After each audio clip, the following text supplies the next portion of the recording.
Nous sommes dans l'évangile selon saint Jean, aujourd'hui les chapitres 11 puis le chapitre 12, sauf qu'aujourd'hui je change la formule et j'aimerais savoir celle que vous préférez, donc je ferai un petit sondage.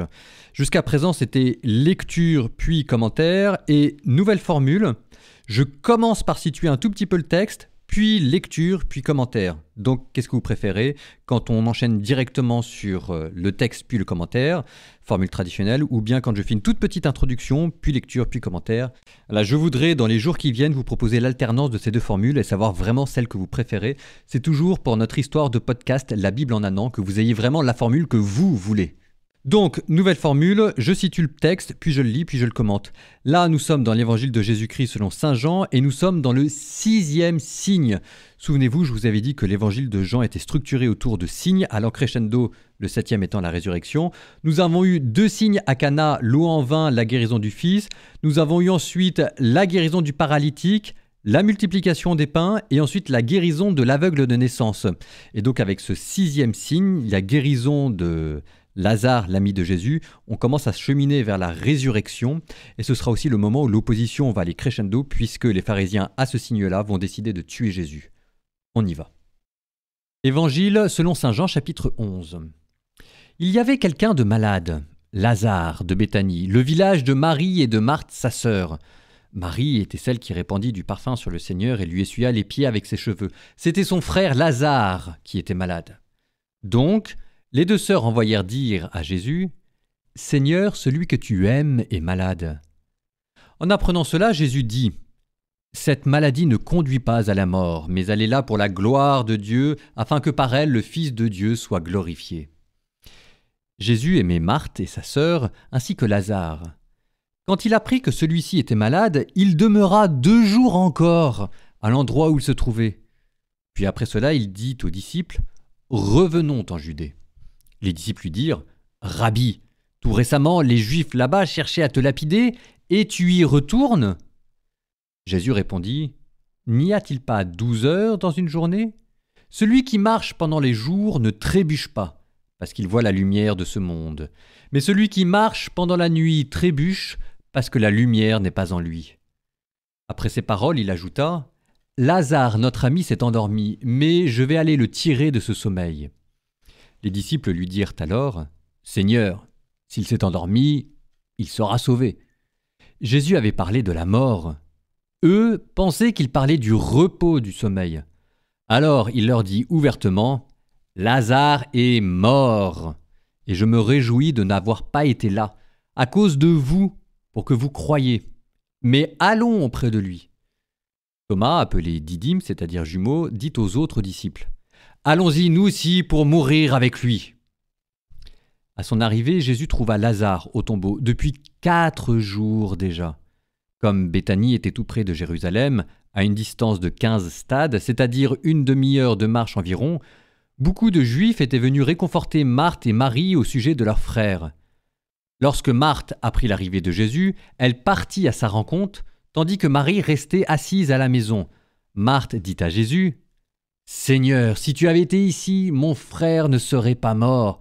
Mais maintenant encore, je le sais, tout ce que tu demanderas à Dieu, Dieu te l'accordera. » Jésus lui dit « Ton frère ressuscitera. » Marthe reprit « Je sais qu'il ressuscitera, à la résurrection, au dernier jour. » Jésus lui dit « Moi je suis la résurrection et la vie. Celui qui croit en moi, même s'il meurt, vivra. Quiconque vit et croit en moi ne mourra jamais. Crois-tu cela ?» Elle répondit « Oui Seigneur, je le crois.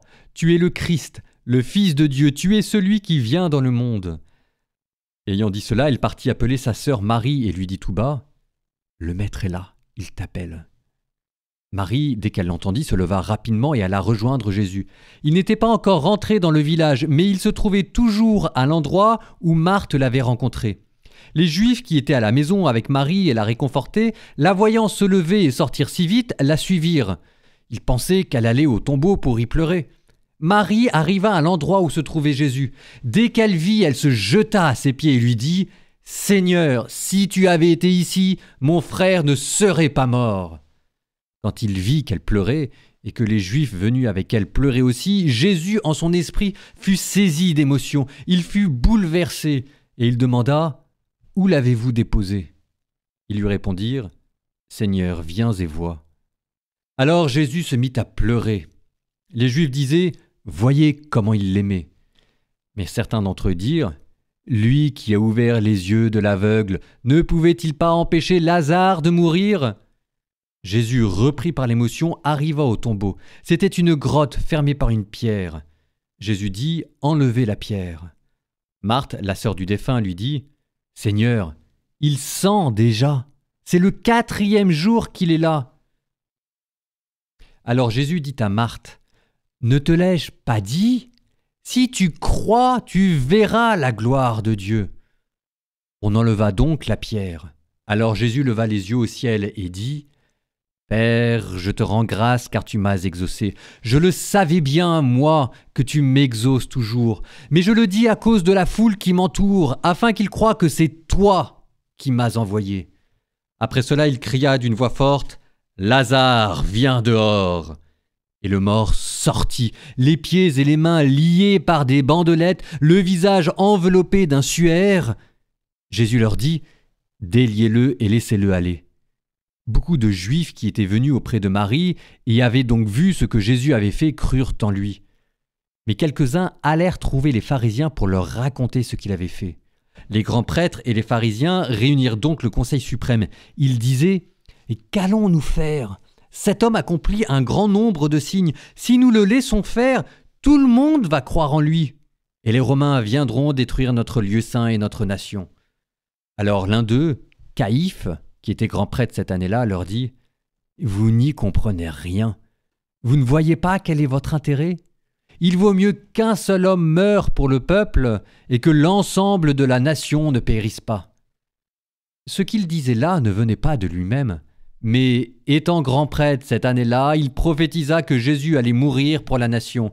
Et ce n'était pas seulement pour la nation. C'était afin de rassembler dans l'unité les enfants de Dieu dispersés.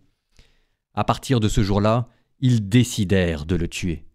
C'est pourquoi Jésus ne se déplaçait plus ouvertement parmi les Juifs. Il partit pour la région proche du désert, dans la ville d'Éphraïm, où il séjourna avec ses disciples. Or, la Pâque juive était proche, et beaucoup montèrent de la campagne à Jérusalem pour se purifier avant la Pâque. Ils cherchaient Jésus et, dans le temple, ils se disaient entre eux « Qu'en pensez-vous ? Il ne viendra sûrement pas à la fête. » Les grands prêtres et les pharisiens avaient donné des ordres. Quiconque saurait où il était devait le dénoncer pour qu'on puisse l'arrêter. Fin de la lecture. C'est une très belle page de l'Évangile parce qu'elle nous parle d'une expérience qui est malheureusement commune à toute l'humanité, le deuil. Comment faire son deuil.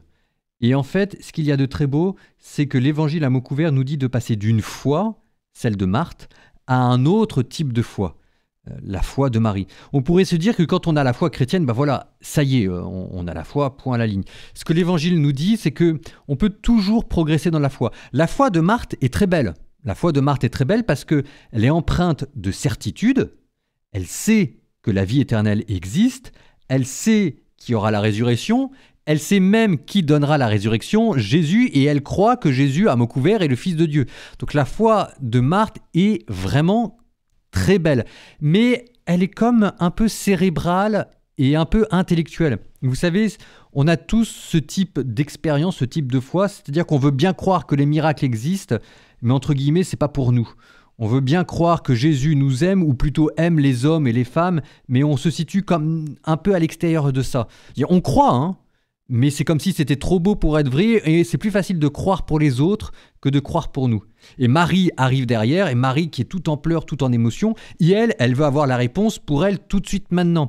Ce qui fait la différence entre la foi de Marthe et la foi de Marie, c'est que Marie a foi non seulement avec sa tête et avec son cœur, comme Marthe, mais avec ses tripes, ses émotions et ses pleurs, et qu'elle se répand devant Jésus. Et que Jésus n'est pas indifférent à cela.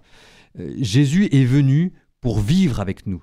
Jésus est venu pour rire avec nous, il est venu pour pleurer avec nous, il est venu pour connaître nos joies, il est venu pour connaître nos soucis. Et ce qu'il y a de très beau, c'est de voir comment est-ce que les pleurs de Marie appellent les pleurs de Jésus et de Dieu. Et c'est comme si ça rendait la foi plus vibrante, plus vivante, plus incarnée, et c'est celle-là, vous dit l'Évangile, qui fait des miracles. Donc il ne manque pas grand-chose à Marie, la seule chose qui lui manque, c'est d'aller jusqu'au bout de sa foi et de se dire que la personne qu'elle a en face d'elle, elle qui croit que c'est Jésus, il a le pouvoir là maintenant de faire des miracles. Alors évidemment, on a tous l'expérience aussi d'avoir fait des prières et des miracles qui n'étaient pas exaucés, mais ça s'en dit peut-être plus sur nos prières, sur notre capacité à discerner quel est le plan de Dieu, etc., que sur Dieu lui-même. Mais la leçon reste toujours celle-là. Devant Dieu, il ne faut pas maquiller ses sentiments. Vous avez envie de pleurer, vous pleurez. Il n'y a pas d'émotion à réfréner, de larmes à cacher. De toute façon, Dieu connaît tout et ce qu'il veut, c'est nous libérer. Libérer notre sensibilité, libérer notre cœur, libérer notre émotion. Parce que vraiment, en fait, il nous aime. Et que comme il nous aime en entier. Et moi, je trouve que c'est extrêmement beau, quoi. Rendons grâce à Dieu.